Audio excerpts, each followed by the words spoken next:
I see a buyer's agent as an advocate for my client Yes. looking to buy a property, just as I see myself as an advocate for the client to the banks.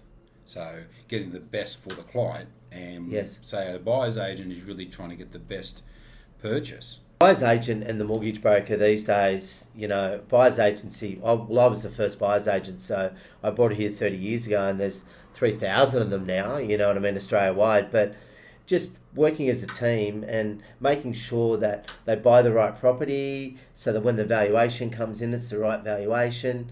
And a lot of the times, we're actually telling people not to buy something. Look, I always want to get the lowest possible price, but it could be terms and conditions. I'm doing one this week where we've negotiated a 6-month settlement. Yep. Because this client needs to sell their property, but we've said to them verbally, we might bring that down to 4 or 5 months. It's about, you're not buying property to get out of it in 2 to 3 or 4 years, right? No. Most people are getting out of a owner-occupier home every sort of 12 years. That's about right. Even gone to 15 now. At the end of the day, if you want to stay in the rental market, which has a vacancy rate of 1% at the moment, or do you want your own home and ride out your ups and downs for the next 10 or 15 years?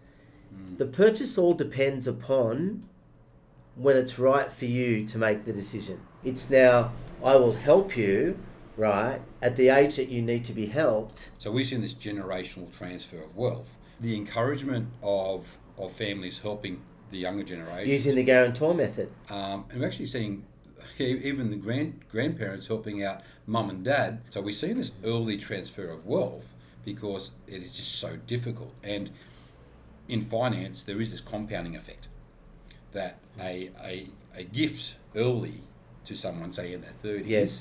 has a bigger effect than a gift when they're 50 or 60, or inheritance 50 or 60. I would say at the moment, I'm saying probably 1 in 3 first home buyers are receiving some sort of gift from mum and dad. I think that if you are going to cover yourself, right, I'm very contractual after 3,000 deals, and it's really important that you get things in place that cover each party in case they end up divorcing.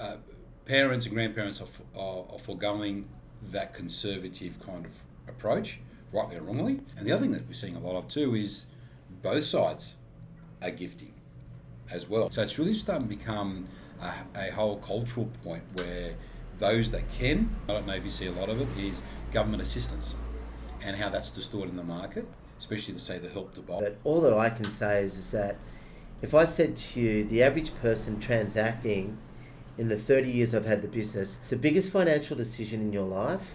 You want to get the conveyancing and all of that right, and you also want to get the price and everything right on that side. So if you're transacting right every 10, they should be able to save their fee and a lot more and take a lot of stress out of the transaction and bring transparency and clarity to properties that don't have a price on them. But for $550 to get a buyer's agent to bid for you at auction, but you've negotiated a lot more off that price and got them ahead of everyone else because of their relationships with agents. So if someone is looking to buy and they need some assistance, and you've been doing it for a while, what's the key attributes should they be looking at?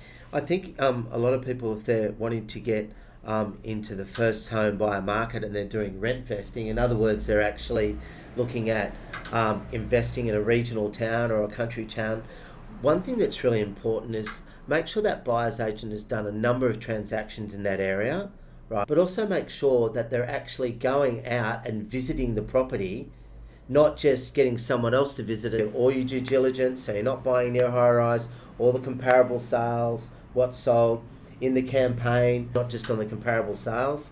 Is the vendor desperate to move out? And when do you strike? We have a team that's working literally 24 hours because the deal could happen on late Saturday night because you've cut a deal and you don't want to go into the market again on Monday. So it's all about strategy and there's a lot to it, but so it should be when you're making a large transaction and paying a substantial fee. They can buy for.